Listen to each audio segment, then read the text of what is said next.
There's been another twist in the golfing tale as LIV Golf players won't be getting ranking points for the league's latest event in Bangkok. Now with the OWGR giving a definitive answer for the first time since this whole saga started, is it time for Greg Norman to finally start worrying? Well, in this video, we're going to talk about all the latest world ranking drama and Norman's strategy to counter it. So keep watching. First off, LIV Golf loses bid for ranking points. It's been a few months since this whole talk of world ranking points has popped up within the golfing discourse.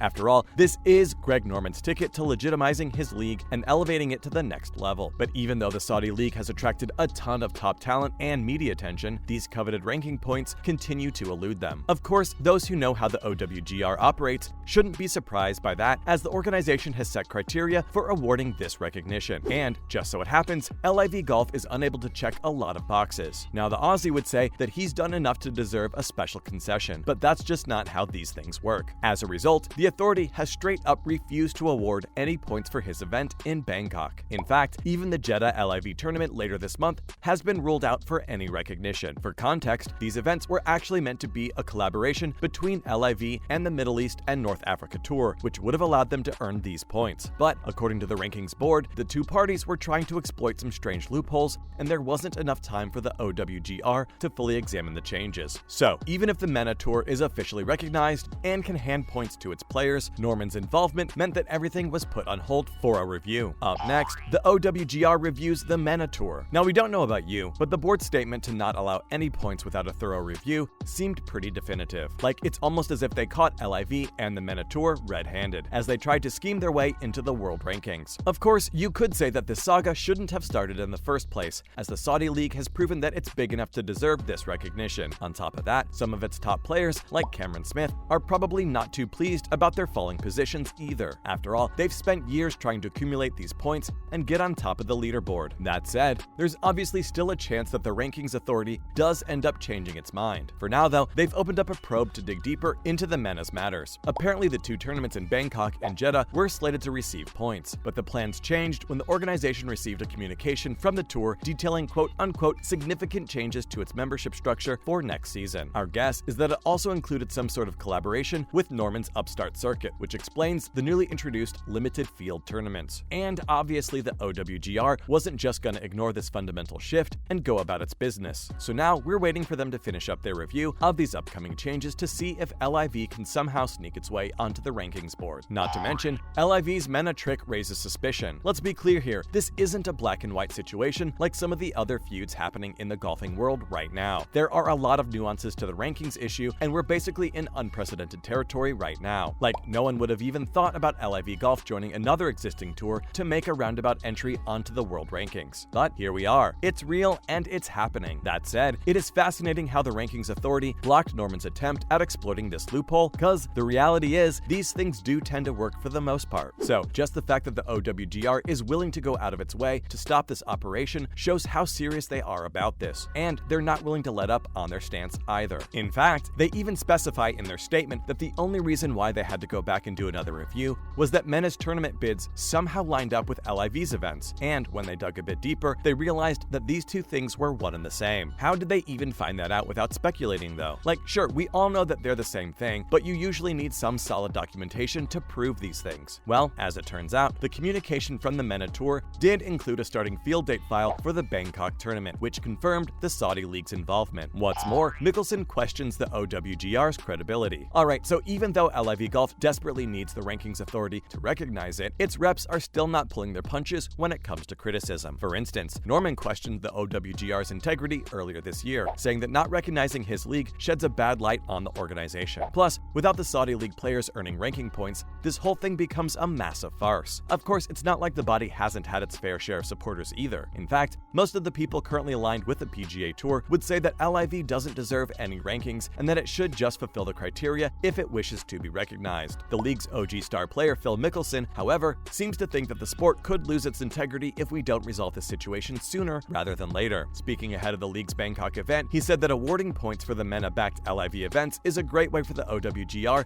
to keep its credibility while not bringing politics into the decision-making. Now, interestingly, the 52-year-old has made a pretty massive U-turn over the past couple of months, as he's gone from the most controversial golfer on the planet to the voice of reason. And not only has he withdrawn from the lawsuit, but he he's also voiced his desire to sit down for peace talks. For him, the sport would be better if we just accept things the way they are and move on. Coming up, Greg Norman's genius MENA move. One thing that people seem to forget when talking about LIV Golf is the fact that Greg Norman's been at it for almost 3 decades at this point. And after his initial World League idea was stolen by the PGA Tour, he had to bide his time to get a second chance again. Now, with unlimited money at his disposal, he's pretty much unstoppable. With that said, the financial backing, albeit helpful, isn't actually the real reason behind his success. Instead, it's his genius planning that's brought him this far. After all, he's probably thought of every single situation over the course of 30 years. Take the world rankings issue, for instance. We're sure that many top players signed with the Saudi League under the assumption that they'll eventually start to earn those points to maintain their rank. But with the OWGR dead set on its criteria, the chances of that happening continue to diminish with each passing day. So, the Australian had to do something to fix this mess. This is where it gets interesting though. You see, most people would have crumbled under the pressure at this stage. The 67-year-old, on the other hand, came up with the most cunning idea ever, which is to make a deal with the MENA Tour to indirectly earn these points. This way, he wouldn't have to plead his case in front of the rankings board